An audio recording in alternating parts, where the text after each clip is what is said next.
Yo, what's up, guys? Today we will be going through the first pay-per-view of the UFC Paramount Plus era. It's been a grueling 6 weeks. I've been bored out of my mind, but the UFC is finally back with an interesting pay-per-view. Definitely not what I was expecting, but at the end of the day, it's still an insane card.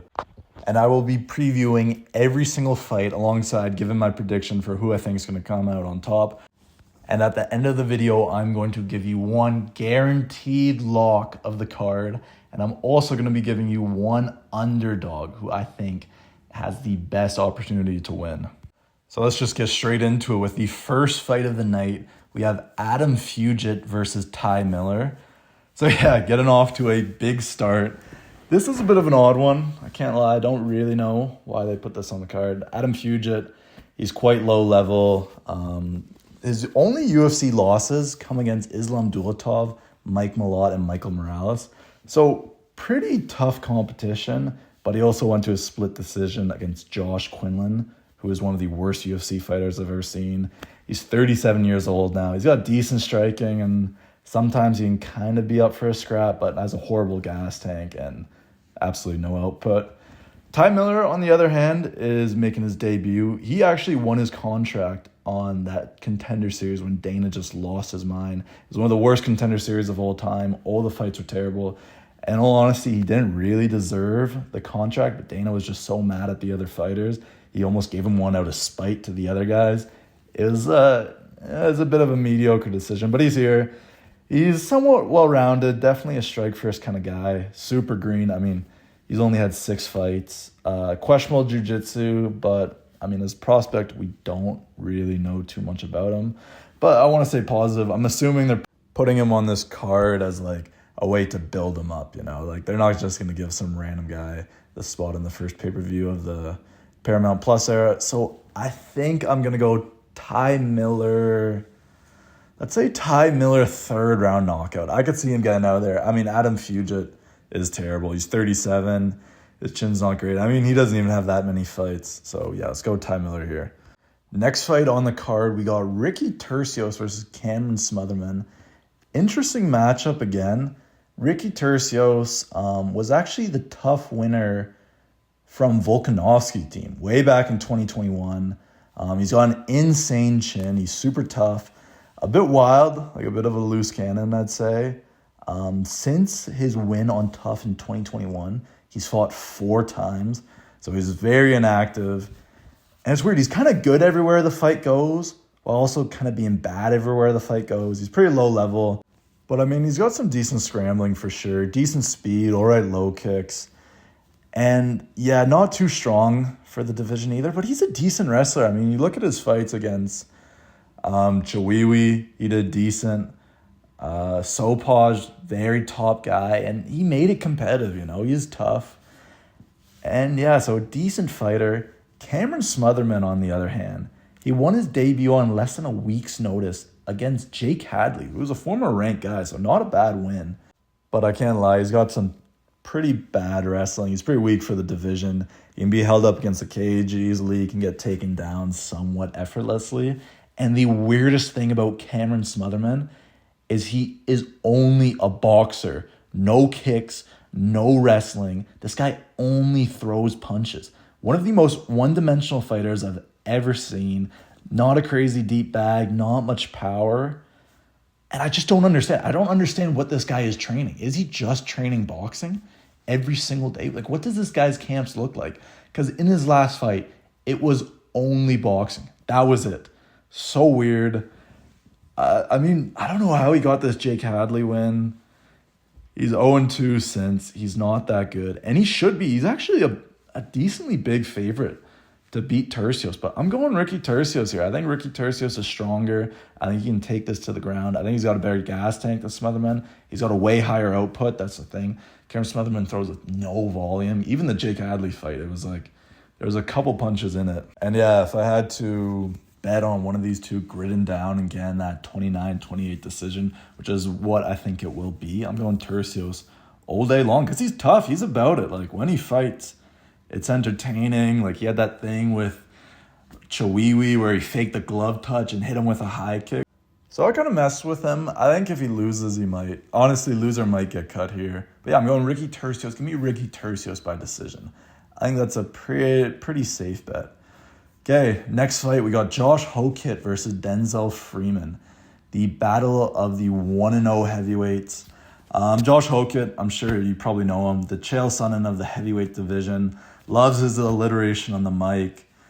I don't know. Some people love him. Some people hate him. I don't mind him. I think it's something entertaining for the unranked heavyweights. Is it corny? Yes. But, it's something different. It's something different. He's kind of part of this new wave of heavyweights. We got him. We got Denzel Freeman. We got Asplund. All these American kind of just athletic dudes who are just getting handed UFC wins. He's a former football player. He was actually signed by the San Francisco 49ers, even though he never ended up playing in the NFL. He's finished every single one of his fights. He's got decent power, game plans to wear you down with the wrestling and then get a finish on the ground. Whether it's a submission or ground and pound, he's pretty well-rounded, and he seems athletic. That's the thing. He's a decent athlete.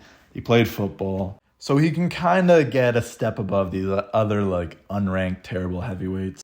Denzel Freeman, on the other hand, actually just won his UFC debut 2 months ago.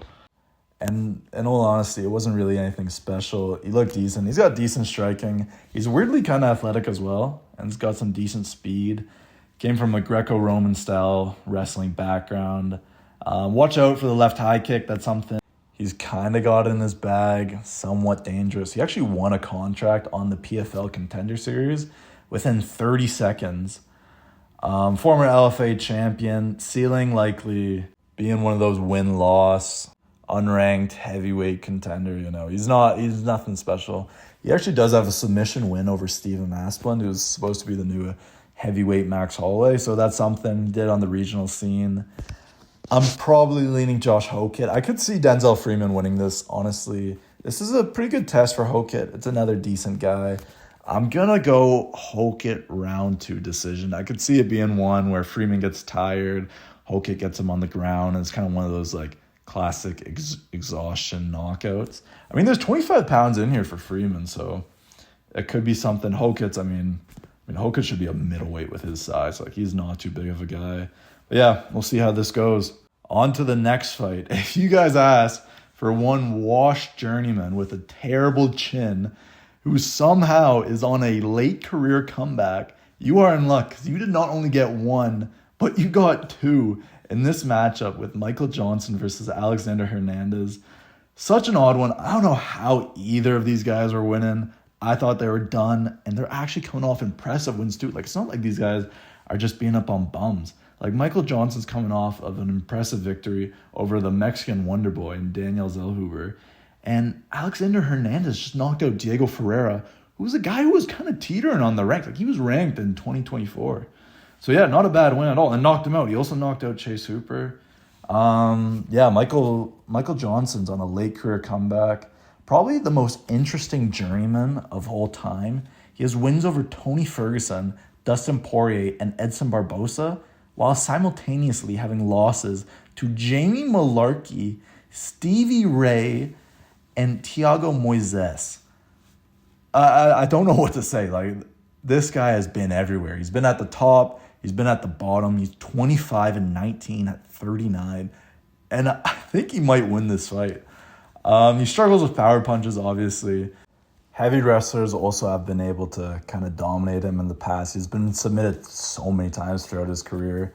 He's coming off actually one of the biggest upsets of 2025 against Daniel Zellhuber. Unk's still got power in his hands. What can I say? He's very good at targeting the body. He does these quick dart-ins where he'll throw solid combinations. Cannot defend the out-of-range jab to the overhand looping right. Oh my goodness. He gets caught so many times with this shot. It's insane. He's a decent guy. He's always got a puncher's chance. And then Alexander Hernandez, on the other hand, once again, the most random career comeback we have seen. He debuted in 2018 and KO'd Dariush before getting badly fraud checked by Donald Cerrone. He kind of turned into a win-loss fighter with a questionable chin. He tried to go down to featherweight, missed weight, and lost to Damon Jackson. In 2024, he lost to Damon Jackson. He'll expose bad wrestling decent double legs and control time. I mean, he's kind of well rounded, and you've seen in his last couple of fights he has been able to use the wrestling. He's strong. He doesn't really have too much of a submission threat though. And it's so weird how this guy throws punches. I know he's coming off 2 early knockouts, but I swear he has no power in his hands. This guy does not turn over his punches at all. He's so blocky. He's ripped, but he's blocky. I don't know. It may be that may cause his lack of power. You do not bet on this fight. This could go, honestly, this should probably be 50-50. I'm going to go Alexander Hernandez by decision. I think he might be able to do him with the wrestling. I can see Michael Johnson catching Alexander Hernandez and putting him out. He does kind of have that quit in him, but both these guys, I mean, aren't like insanely far off fighting a ranked opponent, which is insane because they have looked terrible throughout their career. But I mean, shout out to the Youngs. Hopefully they can get it done, put on a good fight. Next, going to the prelims, we got Alex Perez versus Charles Johnson. A pretty interesting flyweight matchup. Alex Perez actually fought for the belt in 2020. He's been submitted so many times throughout his career. And it's so weird. He's either the most active fighter in the UFC or he'll just take 2 years off in between fights. He got his knee absolutely busted up against Tetsuro Taira, then took one of those massive long breaks. Came back against Asim Lumbayev, and he looked great. He was doing really well in that fight before he got submitted, which is pretty much the career of Alexander Perez. But he is pretty tough. He's got some solid calf kicks, good pressure, high output, and he is a good striker, you know. I'd say better than his record reflects. But once again, he massively struggles with wrestlers.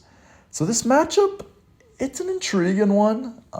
Charles Johnson, on the other hand, he's tall and lanky for the division. He went 4-0 in 2024. He was one of the top fighters that year. He's very tough. Never been finished, quite surprisingly.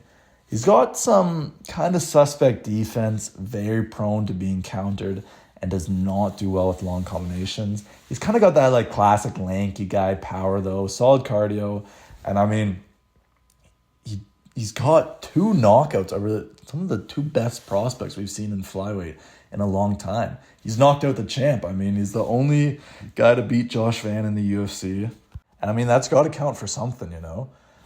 He's kind of struggles to get going in the first. And I think that's what may lose him this fight. He does have some decent wrestling. Not to the point where I think he kind of dominates Alex Perez. I don't know. This is a tough one. I mean, Charles Johnson has so many less miles than Alex Perez, and I could see that coming into play. But I think Alex Perez is just better than him. He is an underdog, but I'm going Alex Perez. I say Alex Perez decision. I'm kind of confident in that pick. Charles Johnson, I mean, he lost that fight to Sumadarji. Like, that was a complete robbery. And I mean, I don't like to be the guy who said, oh yeah, he was losing all these fights before he gets a crazy 3rd round knockout. But if you look at those fights, he was not doing well against Loney or against Josh Van until they slowed down. I think that's more just a result of them being young and inexperienced rather than Charles Johnson being too terrible. So yeah, let's go Perez, underdog. And then the next one, interesting matchup. We got Nikita Krylov versus Modestas Bukauskas. Nikita Krylov, I mean, once again, he's one of these guys who can finish the fight anywhere the fight goes, but he can lose the fight wherever the fight goes. His last 2 fights, they were brutal KOs in the first round. He begins pretty much all his offense with the feet. He gets caught coming in to engage way too often. There are a lot of holes in his game for a guy who kind of should be a vet, you know. It looks like he may be declining out of the UFC. I could see them cutting him soon. I mean, he's lost so many fights. He's got very solid jiu-jitsu, and he can be dangerous off his back, too. Like, he's a guy who's got some talent, clearly not got a good chin. I mean, this is a fighter who really needs a win right now. And I can't lie, I kind of don't fuck with him. Like, he betrayed Ukraine. He switched allegiances to Russia, which I swear no one talks about. Like, that's insane. So, yeah, I'm not too confident on this one. You look at Modestas Bukauskas, he's on this 2nd win of his career now. He's on a good win streak. He doesn't have the greatest of output. He's got good power in his hands, though. But you look at his fights, like, his these rounds are close. He's one of those classic Cheeto Vera guys who just almost, if he's going to a decision, it's a split decision almost every single time. He got cut from the UFC actually, and now he's came back and he's doing extremely well. Kind of has a questionable chin, like he can get caught. I'm not totally convinced by his ability to beat like quality ranked guys. Like this guy went to war with Kutalaba. And I mean, I'm not too high on you if you're going a split decision against Kutalaba. But I mean, I don't know. I don't think either of these guys are too great. I want to go Krylov just based off the skill set. I think he is a more skilled fighter than Modestas, but once again, he's got so many miles on the tank. 41 fights. He's been in the UFC forever too. But you know what? I think I'm still going to go Krylov. I think that, am I crazy for believing in Krylov again? He's looked terrible. He's taken so much time off. His chin is completely washed. Modestas is on a crazy win streak. But I think Krylov gets it done. I don't know why. This might kind of be an irrational pick, but I'm going Krylov. Let's say Krylov second round submission. There's got to be a submission on this card somewhere. Let's go Krylov. Let's see if he can get it done. The next fight is one I'm very much looking forward to. We got Ateba Gautier versus Andre Puliev. Ateba Gautier is one of the hottest prospects in the UFC right now. He is insane. He's absolutely ripped. The middleweight in Ngannou, he's looking great in these fights. Arguably was the rookie of the year last year. I probably wouldn't have given it to him, but he's got insane power. How hard this guy hits. His backstory is insane. The Muay Thai this guy uses is nasty. He loves his knees up the middle. Will get you with that collar tie and just wail. This guy's got so much power. He somewhat goes headhunting, but it's so hard to like decipher any part of his game because he is just fighting guys. He is extremely better than them. I'm kind of disappointed to give him Puliev. I mean, well, we got to see him kill one of his fourth cans in the UFC. I was hoping he could kind of get a jump up. Like you see other guys like, say like a Gene Silva or Carlos Prates, like by their fourth fight in the UFC, they were going up against ranked guys. And I get he's so young. I mean, he's 23, which is insane to think he's that young. But yeah, they're taking the time with him. They don't want another one of their prospects getting fraud checked right out the jump. I mean, I think he's going to kill Puliev. There's really not too much you can take off these fights. I mean, he's just knocking these guys out in a minute or two. So, I don't know, maybe he has terrible wrestling. Maybe he actually isn't that good of a striker. Maybe he's got a terrible gas tank. But, I mean, for the moment, let's just enjoy him. He looks amazing. Hopefully he can go on a crazy run. Middleweight don't really have, like, that many solid prospects, like, right outside the rankings, too. They got guys like G-Rod and Bruno Ferreira, but we've already seen these guys lose to the ranked opponents. So, hopefully he can go on a run. I really, like, everyone seems to like him. He seems like a good guy. I'm so excited to see this fight. Andre Puliev, I mean, I'd love to say this guy has a chance. Personally, I don't think he does. I mean, you look at this guy. He's got decent striking, solid cardio. His hands always stay down while he's striking. It's just a recipe for disaster against Gautier. He'll probably, put it up, those classic ones where he just glues it to his chin and then will drop it the second he gets hit. He gets countered a ton. He's also quite weak for middleweight.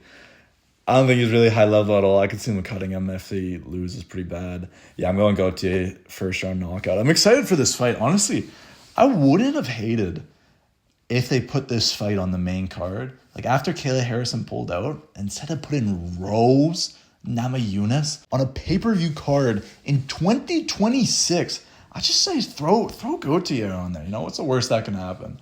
But yeah, first round knockout at Teba. Let's see you get it done. Next fight on the card, a pretty good one for the prelims. This is why I mess with this card. Like, how many times do you get to see former champions on the prelim? But yeah, I can't lie. I think this is going to be all Umar. Umar, obviously, the cousin of Khabib. He came from a Muay Thai background, which not many people know. It was kind of a different route for him than the typical Islam, Khabib, heavy Sambo wrestling. I mean, he's very skilled everywhere the fight goes. Such strong wrestling, one of the best in the division. And he's got underrated hands too. Like, this guy can throw some combinations. He's got some heat in there too. He came up short against Merab in the title fight, as we all know. He gassed out, but he's looking great. I mean, this is a guy who took 2 rounds off Merab. Only kind of limitation I've seen so far is the gas tank, but I mean, probably everyone's gas tank looks shit against Marab. But he's kind of got a suspicious chin. He got dropped bad by Mario Bautista and Bexat Almacon, who the two obviously aren't the heaviest hitters. I mean, if your chin's getting tested against those two, like, what's Figgy gonna do to it? You know, Figgy was known as one of those guys back in the day. Like, he does have hands. His power translated to bantamweight. No one thought it would. But yeah, I don't think it's enough to get past Umar. I mean, if we're looking at Umar, his wrestling is insane, but he doesn't really carry too much of a submission threat. It's mostly control wrestling. It was actually a pretty entertaining fight against Mario Bautista. A ton of good scrambles. And I mean, he is one of the best. He can compete with the absolute top of the division. I think there are some matchups at the top that really favor him well. I'd love to see him against Jan. I'd love to see him against O'Malley. And he's kind of avoided the top guys, you know. He came back. He fought down the rankings to fight Mario Bautista. He's fighting down again to fight Figgy. And there's all these guys at the top who he could be taking on. He also got rocketed up to fight Corey Sandhagen. His best win was Rowney Barcelos, which is insane. He's definitely one of these guys with Dana White privilege. But in all fairness, he's kind of been active, you know, weirdly. Like, these Daggies are not an active bunch, but he's kind of proven them wrong. Not a big turnaround at all from the Mario Bautista fight. And I can't lie, I don't know if this fight gets him a title shot. I mean, we're going to see what happens with Marab, obviously. We got Sean O'Malley. He's always going to be getting the Dana White privilege. We know how it runs. But yeah, if we look on the other hand, Figgy, I mean, Figgy's a former flyweight champion. We got to give him his flowers. He comes from a Brazilian jiu-jitsu background. He's very skilled at taking the opponent's back. Has some of the best scrambling matchups against Brendan Moreno in UFC history. He locks in submissions extremely well. He's quite dangerous on the ground, and he has serious power in his hands. Such an all-around talented fighter. Despite going a while without getting a KO, he still does kind of carry that power. I mean, he dropped Jan in their last fight. This guy has dropped Jan and Chito Vera. Two guys with pretty famously good chins. His entries when shooting takedowns are not as smooth as they used to be. He looked awful against Corey Sandhagen. I thought he was basically just going to retire after that. And he's coming off one of the worst fights I've ever seen. I mean, he got a win, so we're happy, you know. Unk got the win. He's 38, but that Montel Jackson performance was terrible. He landed 4 significant strikes to the head against Montel Jackson. Like, that's fucking brutal. I can't lie. Like, I don't mind Figgy. I know he's got a lot of haters, but he seems cool to me. I could see a world where Figgy doesn't get a single win in the UFC ever again, to be very realistic. And I can't lie, I see the odds in this fight as minus 900 for Umar, and those look small to me. I think Umar is going to absolutely walk through him. I mean, Figgy's got the power, Umar's got the suspect chin, but like, what, is Figgy putting Umar to sleep? Like, let's be honest. I honest to God, I could see a world where Figgy drops him every single round and still gets 30-27. Like, his output isn't there. Like, he's done. He's done. This is such a cakewalk for Umar. I'm going Umar decision. I know I might be giving away my lock of the card, but yeah, Umar's going to walk through this one. Now, we finally go to the main card, and this is such a good way to start it off. I'll get on to the next fight and what I think about that in a bit. But looking at the more positive stuff right now, we have an absolute certified hood classic in Arnold Allen versus Gene Silva. I can't wait for this fight. Let's start with Arnold Allen. I mean, there's no doubt he's a definite fan favorite. He's got this kind of humble charisma that everyone gravitates to. He trains in Canada, actually at the same gym as a GSP. He's coming off a terrible injury that has kept him out for over a year. To put this into context, the last time he fought, Leon Edwards was the welterweight champion. Insanity. He's been out for so long. His last win was against Giga, which kind of has aged terribly. I mean, Giga has not won a fight since then. Insane. Arnold Allen, he's got decent takedown defense and is pretty strong for the division. He's a talented striker. He'll be in every fight. He sometimes can kind of struggle with output, but he's a great athlete. He's constantly moving and showing his opponents different looks on the feet. He's got some underrated power in his hands. He doesn't really have too many knockouts in his UFC career, but if you look at his fights, he's still clearly hurting his opponents pretty bad. and he loves to combine the Muay Thai right knee fakes to a strong left straight. He's light on his feet and will land on pretty much anyone. He kind of struggles defensively, like he's not too good at defending straights and jabs. He can be caught out by naked shots, which, I mean, he should not be doing at this level. He's a top guy at featherweight. And honestly, unfortunately, he's not really elite anywhere the fight goes, you know? He seems to be very talented, but just slightly below the elite of the division. And he's got somewhat of a suspect chin. Like, I hate to be saying that a lot. But I mean, when you're getting wobbled by Giga, you're getting wobbled by Max, like, it's not too great. And maybe he doesn't have too much power. I'm thinking about it again. I mean, you look at that Dan Hooker fight. Dan Hooker drains himself to get down to featherweight, and you're unleashing like a 50-punch combination, and you can't even drop him? Like, that's what we're on right now. And yeah, and the elephant in the room is he's talking about moving up a weight class before the fight. Like, how many fighters are talking about moving up a weight class? The weight cut's too tough for them. They've been there a while. They've grown up, you know, put on more muscle, and they win the fight before they talk about moving up. It never happens. We saw it with Brian Ortega. He looked terrible against Aljo, and now he's moving up to fight Moicano, which is such a mid matchup. I'm not going to speak about that right now. But I can't lie. This is the last guy you want to be fighting if you're struggling to make the weight. Because Gene Silva, I mean, I can't say enough good things about Gene Silva. He's kind of divided the fan base. He's a bit much. He's kind of annoying, you know. He's a bit corny. The whole Bryce Mitchell thing kind of turned everyone against him. But we can't lie. This guy is an extremely talented fighter. I think he's a future champion, in all honesty. He's a bit undersized for the division, but he's extremely strong. He can kind of hold his own in the wrestling, you know, and he's got some decent jiu-jitsu. He's got insane striking, such a deep bag, insane power. He never rushes a finish, almost to a fault. He always takes his time. Insane combinations will rip to the body, mix it up with the straight, and always looking to finish you with those big, meaty hooks. He's got great calf kicks, good kicks all around, actually. He's so confident. He's got elite accuracy. This guy does not miss many shots. He's got those great elbows. In my opinion, he's the best fighting nerd.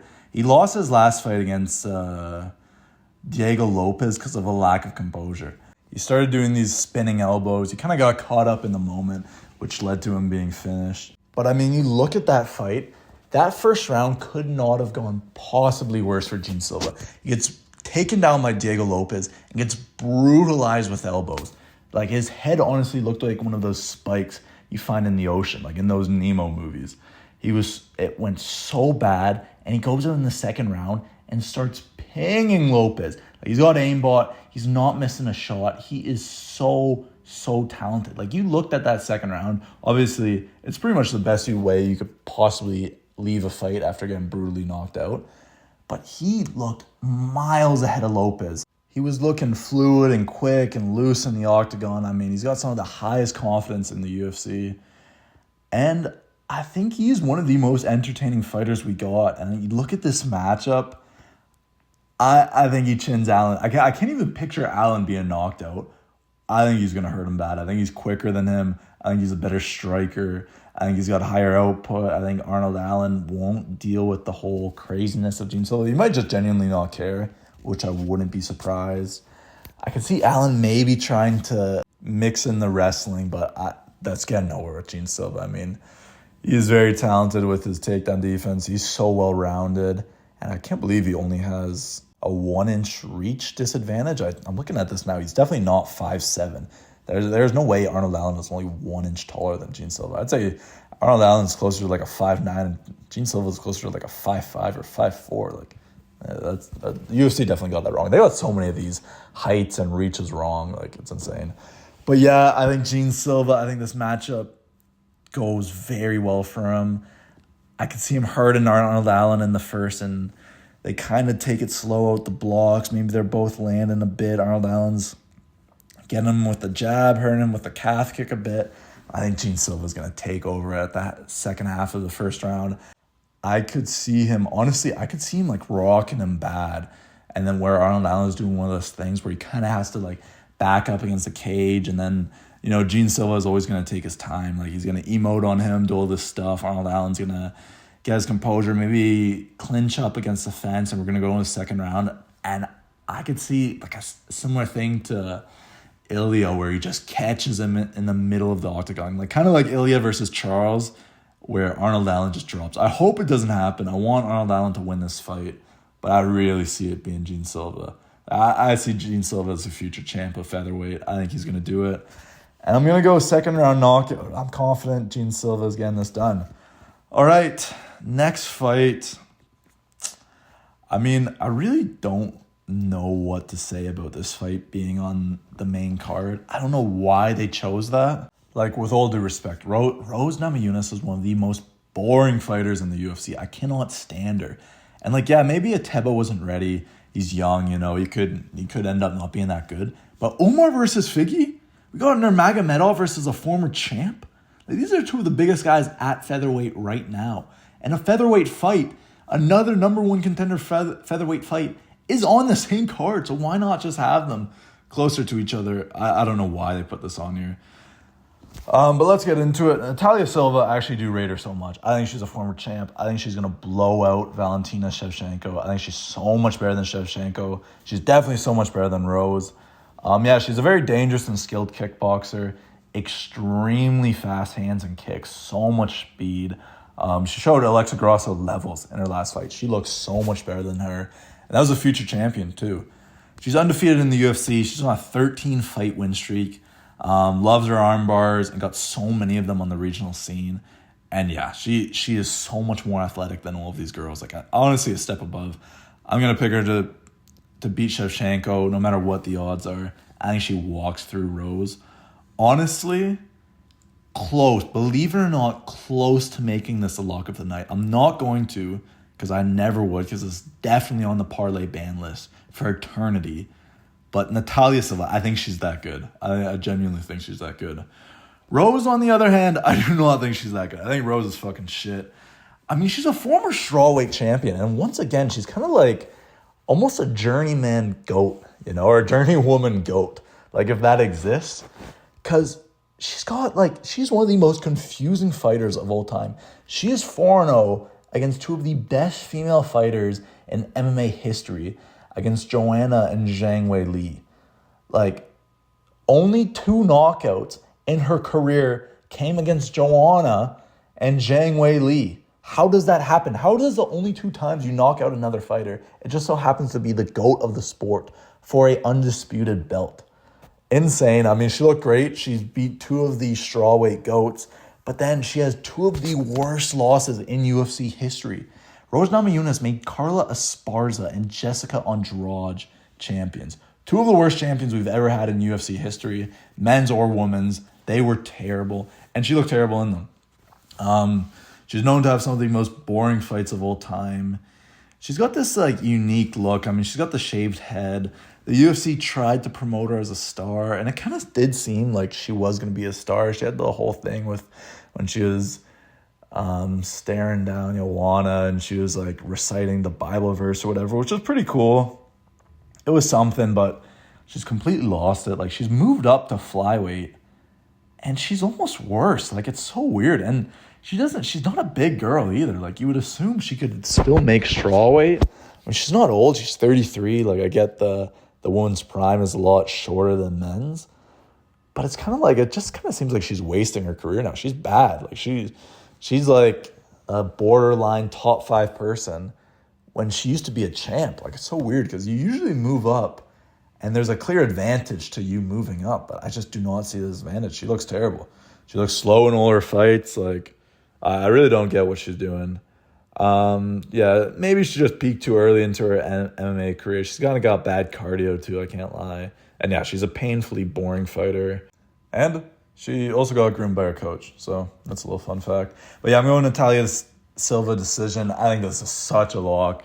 I wouldn't throw it in the parlay for obvious reasons. But yeah, Natalia Silva gets this done decision. I don't see her knocking her out. I mean, she does got hands, but not too great of power. I mean, it's so rare. I'm never going to predict a knockout in one of these fights. And Rose has enough to not get knocked out. So yeah, next fight, we got Waldo Cortez Acosta versus Derek Lewis. This could be a barn burner, you know. I'm pretty interested in this fight. I'm seeing a lot of people going Derek Lewis, which is pretty surprising, I can't lie. Yeah, let's look at Waldo first. He's one of the most, I'd say he's the most active fighter in the UFC currently.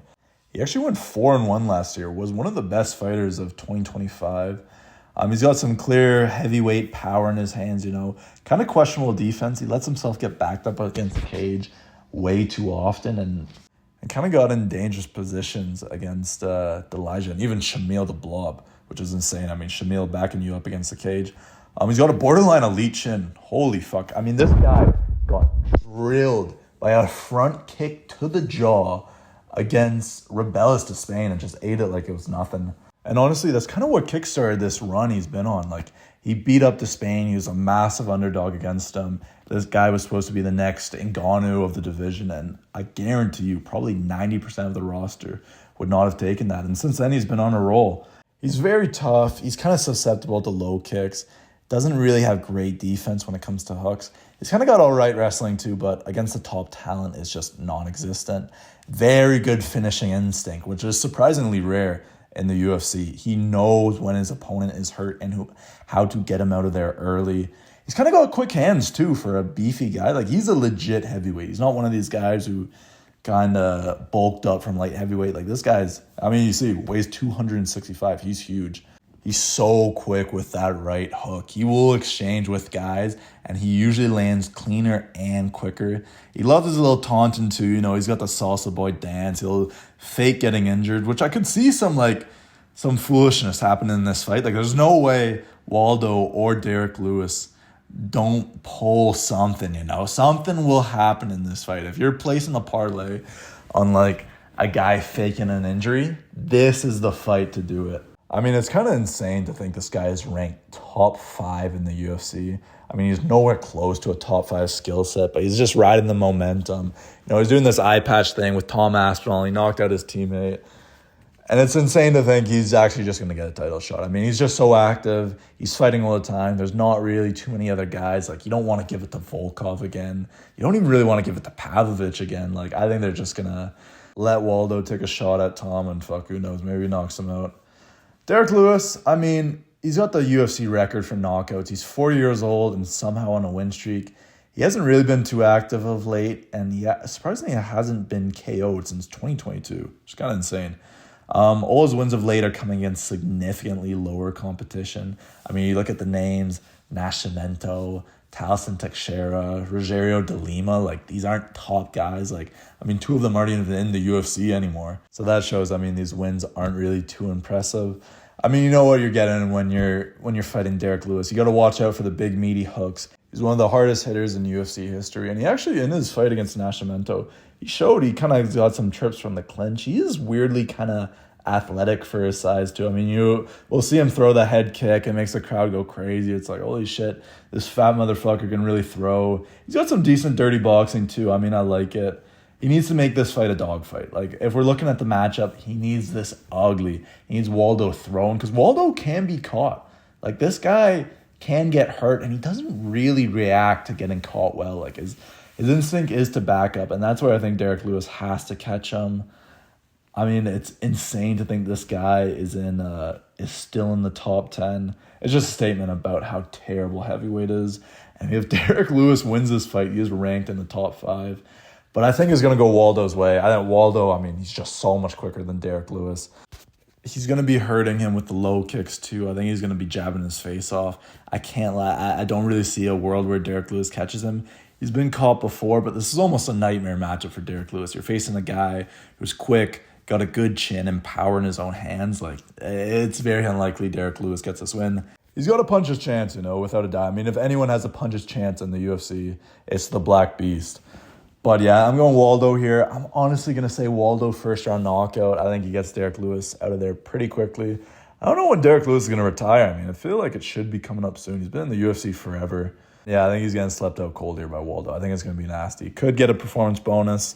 Yeah, let's go Waldo first round knockout. Moving on to the 3-round co-main, which I can't stand. Like, I wish like every single number 1 contender fight, like a legit number 1 contender, winners getting the title shot. Like, I think all of those got to be 5 rounds. But this is a pretty interesting matchup. We got Sean O'Malley. He's one of the best strikers in UFC history. He's a former champion. He's truly dangerous everywhere on the feet. He's got insane combinations and insane reads. Will pick up on opponents' tendencies so quickly. Like in the Vera fight when Vera kept ducking his head when he threw the straight right, and threw that, faked the right, and then launched the knee up the middle. I mean, it was just so beautiful. I mean, he's got one of the deepest bags on the feet, and he was in one of the most one-sided beatdowns in UFC title fight history. He's got a good chin, and he is the hardest hitter at 135. He's got that classic elite, wiry, lanky boy power. He has a very good output. He's very, very good in 3-round fights. This is huge that this matchup is 3 rounds. I think that gives a huge advantage to O'Malley. Even though Song Yadong hasn't had too many of these fight night main events, I still think that's massive for Sean. He will capitalize on opponents overextending or leaving themselves vulnerable. He's got elite distant management, some of the best in the game. He is so hard to hit in the middle of the cage. He goes to the body so well with straights. He's constantly moving, insanely fast reactions. He's not easy to hit. Cannot stress how deep his bag goes on the feet. So difficult for opponents to get reads because he's constantly attacking. He can kind of struggle when his range is taken away. I mean, how many guys at bantamweight are 5'11" or can successfully take the range out of Sean O'Malley? Because he will fire those knees right into your fucking solar plex, take the wind out of you. He's one of the most talented fighters in the UFC, and I don't believe the dream of getting the UFC belt back is even close to being dead. He's only 31, which is crazy that he's 3 years older than Song Yadong. But he's got so much talent. I think bantamweight is still kind of wide open. He's always going to have the advantage on every single person in the UFC. I think he can do it. I think there's a world where he gets it back. I look at the Song Yadong matchup. I think this is a pretty solid matchup for him. I can't lie. Like, Song Yadong is in a way just a lower level version of someone who aspires to be similar to Sean O'Malley. He's obviously focuses a bit more on the wrestling side, but when you look at the striking, I mean, Sean O'Malley's just got cooked every single place the fight goes. But yeah, if we look at Song Yadong, the guy's been in the UFC for ages, which is crazy to think. I mean, the guy made his debut when he was only 20. He should be older. And he's kind of the dark horse of the bantamweight division. He has this quick 1-2 down the middle. He'll take the calf kicks to a straight pretty well. He's a very well-rounded fighter, both on the feet and on the ground. You can tell he's skilled, and he's kind of been constantly improving. He had some success taking down Yan, which is pretty good. He's got great feints, both with punches and takedown. He'll land constantly on all his opponents. But the problem is he slows down. Like, it's kind of obvious. He overexerts himself in the first round. He slows. He loses 2 and 3. And he does not defend body shots well. Those are extremely open. I think O'Malley is going to be launching those kicks. Maybe he'll even change it up with some teeps or something, But, I mean, he's got very quick hands. He's a very impressive athlete, don't get me wrong. Does he have potential to be a future champion? I think he might just be slightly below championship level. He's one of the top guys of the division, and likely will be for a very long time. Honestly, it might be a bit harsh, but we've seen him fight these top guys, and he loses. And it's not too close. Like, we're never saying, oh yeah, Song Yadong got robbed against Corey Sandhagen, or Song Yadong got robbed against Petr Yan. Like, it's just not existing. I'm going with O'Malley. I don't think he knocks him out. I think Song Yadong's a tough dude, and he does have a decent chin. Can he mix in the wrestling? I mean, yes, he'll get a takedown here or there. Will he be able to control O'Malley for a good 3-4 minutes? I don't think so. I think O'Malley's going to have enough. I mean, this O'Malley jiu-jitsu that he fucking tries is terrible. I mean, he throws up these fucking half-hearted triangles, which is like, yeah, the guy's got long legs. When he gets taken down, he's going to throw up a triangle. Like, it's just the most obvious thing in the world. I hope he doesn't try it because it's just such a waste of energy. But yeah, I think O'Malley's going to pick him apart on the feet. I think the range is going to be a big problem for Song Yadong. O'Malley's going to be able to keep him at distance with the jab. He's going to be constantly moving around. I think if Song Yadong, especially if he doesn't get that takedown early, he's just going to get behind. He's going to start to panic. He's going to feel like he has to hit that like massive home run shot. And that's just rarely there against Sean O'Malley. Like, Sean O'Malley's got a chin. Like, it's rare you see like or you even think about these like power guys not having chins, but O'Malley is not one of them. He's a very talented fighter. And yeah, I could see him being a champ potentially in 2026. I want to throw that out there.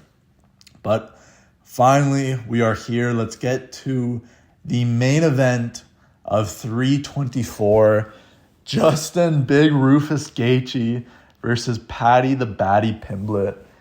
I got mixed opinions about this. I mean, it's not great. It's not great.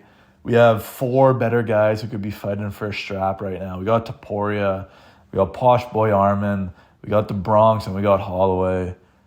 And Paddy's getting the shot. It's not great. I think it's going to be an insane fight.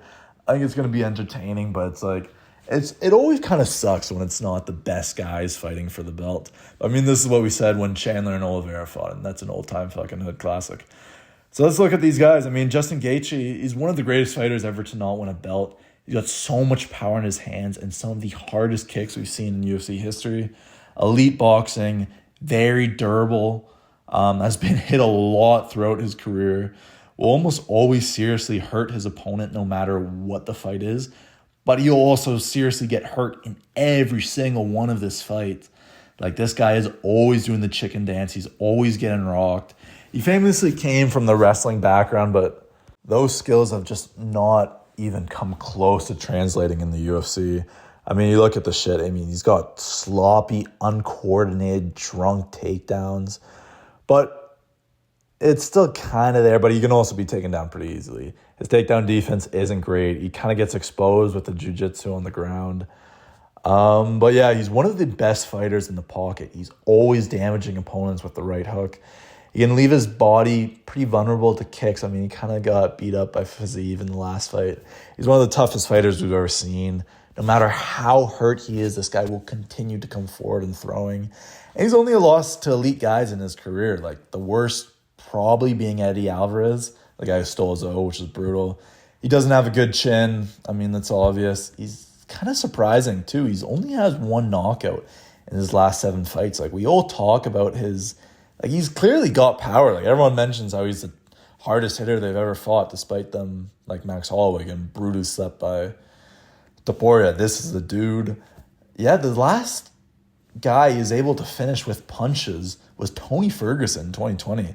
Like, he hit the head kick on Poirier, but I mean, in the Tony fight, like, he didn't even put him out cold. He's got an elite level output. He's very talented, and likely this is his last chance to win the title.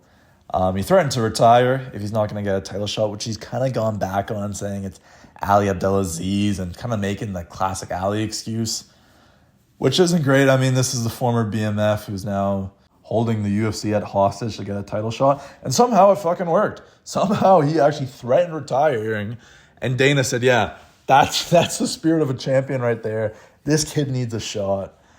But yeah, let's see him do it. He's coming off 1 win against Fiziev, against a guy who was ranked outside of the top 10, who hadn't fought in almost 2 years. 2 years. Beats him by 29-28 decision, gets a shot. I mean, it's whatever, but it's going to be insane. And then in the blue corner, we got Paddy Chin Up Pimblett. Fuck, man. Paddy, I can't lie, Paddy low-key defies all common sense in the UFC. The guy balloons up between every single fight. He's got terrible eating habits. He becomes so overweight, so unhealthy, and has to cut an insane amount of weight to make lightweight. He's huge for the division. He is one of the biggest guys we've ever seen at lightweight. And how this guy is improving makes no sense. He is one of the most inactive fighters we have ever seen in the UFC. He's fought 3 times since 2022. Jared Gordon was 4 fights ago. Imagine after the Jared Gordon win, we were saying this guy is 3 fights away from an interim title shot. And you want to hear a crazy stat? Paddy has the same amount of fights as Joshua Van's coach, Daniel Pineda, who retired from the UFC in 2024. They have the same amount of fights since 2022. Insane. And yet somehow he improves. He looks monumentally improved in every one of his fights. It does not follow any logic at all. But I mean, he's here. Paddy's got a titanium chin, and he's also got some elite strength. Like, you look at now that Islam's gone, he's definitely the strongest in lightweight without a doubt. He has incredible jiu-jitsu, solid wrestling, and he kind of has this ability to stay calm and follow the game plan well. I mean, he looks so much stronger than every single one of the opponents he's faced. He's an elite athlete, too. I mean, he's just a specimen. He has some underrated power in his hands. Striking by no means is the cleanest. It's somewhat sloppy, to be honest. And when he hurts guys, he kind of overextends and chases. Like, he'll actually chase you like a cartoon character when he's got his opponent hurt.